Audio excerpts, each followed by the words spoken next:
Hai, apa kabar? Semoga kita semua dalam keadaan sehat walafiat ya, dan tetap selalu dalam lindungan Tuhan Yang Maha Esa. Amin ya rabbal alamin.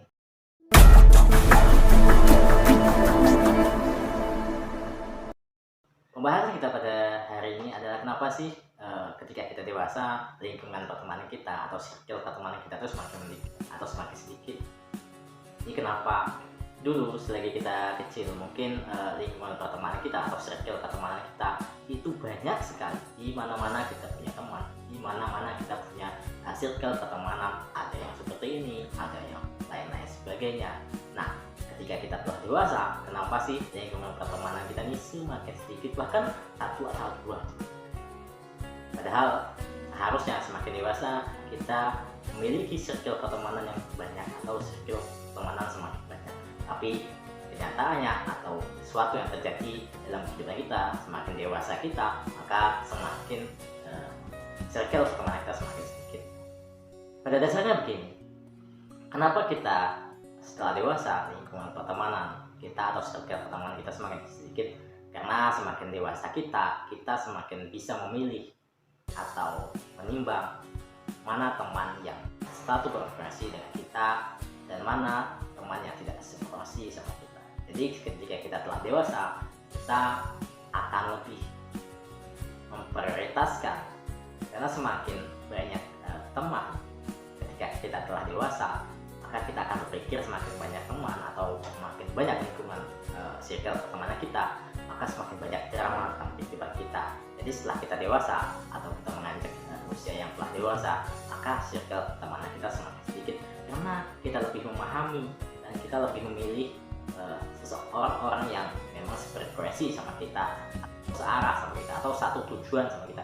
Tidak masalah kita punya satu teman atau dua teman, tapi teman-teman yang berkualitas, teman-teman yang bisa membuat diri kita bertumbuh atau membuat kita berkembang. Nah, semakin kita dewasa, maka circle pertemanan kita akan semakin sedikit dan semakin sedikit. Kenapa? Karena semakin dewasanya kita, bahwa kita bisa memilih teman yang seperti apa, ya satu arah ke kita atau satu tujuan atau satu arah yang sama dan pikiran yang sama. Jadi semakin kita dewasa, maka kita akan semakin memahami.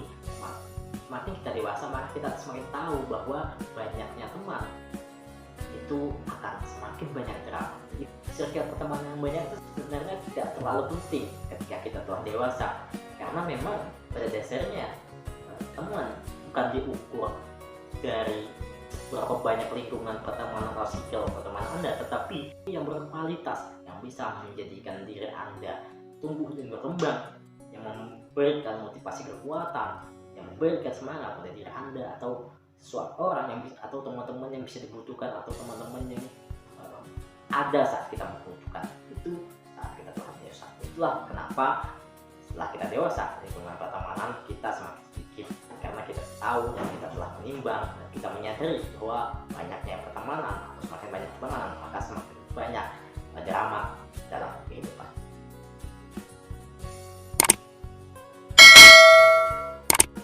Pada dasarnya tidak masalah sih ketika kita memiliki banyak teman ataupun banyak sahabat, itu malah justru lebih baik, tapi bukan kualitas banyaknya yang kita perhitungkan, tetapi bermanfaat untuk diri kita. Memang pada dasarnya ketika kita ingin bertumbuh ataupun ingin berkembang, maka kita harus memperhatikan circle pertemanan, pada siapa kita berteman, kemudian lingkungan apa, terus buku apa yang kita baca, kemudian mungkin ditambah lagi dengan media sosial. Untuk sekarang ini media sosial apa yang kita follow, maka itu akan menjadi pompa semangat bagi atau pupuk penyemangat bagi diri kita yang ingin bertumbuh dan berkembang. Maka ada 4 faktor yang mempengaruhi dalam hidup kita, yaitu pertemanan, kemudian lingkungan, kemudian buku apa yang kita baca, dan ditambah lagi media sosial apa yang kita follow. 4 faktor ini akan menentukan masa depan kita. Ketika kita punya pertemanan, circle pertemanan yang berkualitas, maka hidup kita akan berkualitas. Ketika kita memiliki lingkungan sekitar yang berkualitas, maka kita juga akan menjadikan berkualitas. Ketika kita membaca buku-buku yang berkualitas, maka pikiran dan kehidupan kita juga akan berkualitas. Demikian pula dengan apa yang kita follow tadi, ketika kita follow sesuatu yang membuat kita tumbuh dan berkembang, maka kita pun akan menjadi tumbuh dan berkembang. Jadi 4 ini adalah sesuatu yang mempengaruhi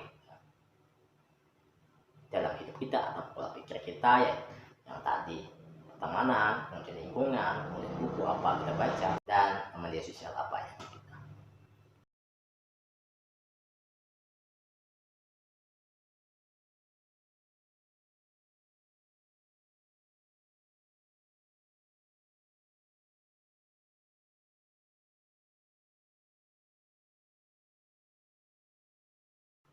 Demikian saya Heri. Sampai jumpa di video-video saya selanjutnya. Saya Muhammad Afan, and see you.